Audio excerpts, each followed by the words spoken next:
বলে আমি হানাফি, কেউ বলে মাশাফি, কেউ বলে হামলি, কেউ বলে ওহাবি। নবীজি কি ছিলেন? তিনি কি হানাফি? তিনি কি মাশাফি? তিনি কি হামলি? তিনি কি মালিকি? তিনি কি ছিলেন? তিনি মুসলিম ছিলেন।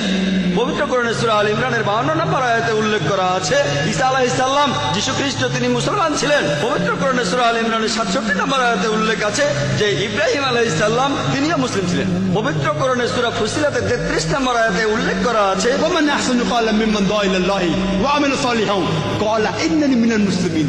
সেই ব্যক্তির চেয়ে কে উত্তম যে মানুষকে আহ্বান করে আল্লাহর পথে, সৎকর্ম করে আর বলে আমি মুসলমান। আমাদের নবী মুহাম্মদ সাল্লাল্লাহু আলাইহি ওয়াসাল্লাম মুসলমান ছিলেন। আল্লাহই বলেছেন আমরা হব মুসলমান। মুসলমানের চেয়ে ভালো কোনো বিশেষণ নেই। আর চারজন বিখ্যাত ইমামের সবাই, ইমাম আবু হানিফা, ইমাম মাশাফি, ইমাম আহমদ ইবনে হাম্বল, ইমাম মালিক, আল্লাহ সবাইকে শান্তিতে রাখুন, তারা বিখ্যাত পণ্ডিত। আমি তাদের সবাইকে শ্রদ্ধা করি, পছন্দ করি। তারা বিখ্যাত পণ্ডিত। আর এই পণ্ডিত